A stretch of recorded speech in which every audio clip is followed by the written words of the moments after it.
Bonjour, ici Nadine pour Ciné Techno et aujourd'hui je vais vous parler du film distribué par VVS Film, All I See Is You, ou Je ne vois que toi, réalisé par Mark Foster et sorti en magasin le 13 février 2018. Les principaux acteurs sont Blake Lively, Jason Clarke, Anna O'Reilly, Yvonne Strahovski, Wes Chatham et Danny Huston. Il a été visionné en Blu-ray. Aveugle depuis l'enfance, Gina dépend de son mari James, qui a ses yeux, une dépendance qui semble solidifier leur relation passionnée.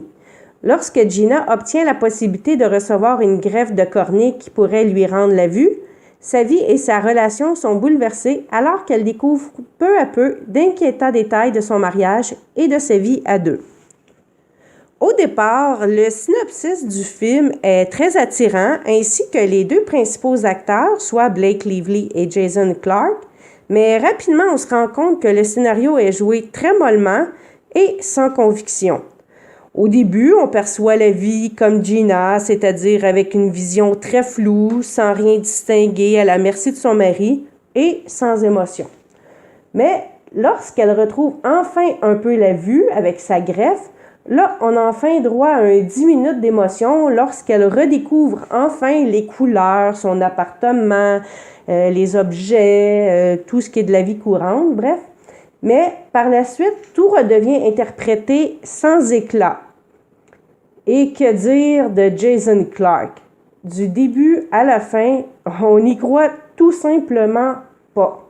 Il l'a pas du tout, il n'y a aucune émotion qui est retransmise par son personnage, il l'a pas du tout.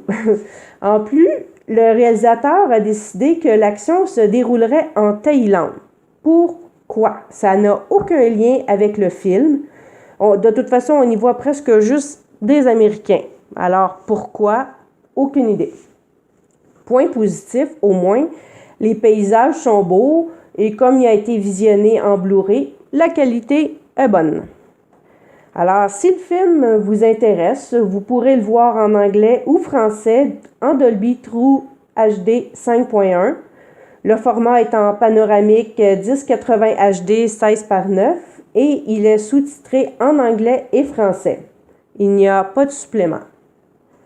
En conclusion, l'idée principale était bonne en partant, mais malheureusement, le manque flagrant de conviction de la part des acteurs n'a pas permis d'en faire un film intéressant. Tout le long des 100 minutes et quelques, le film était long, plate, désolé, sans émotion de la part des acteurs. Alors voilà, c'était Nadine, merci et bon visionnement.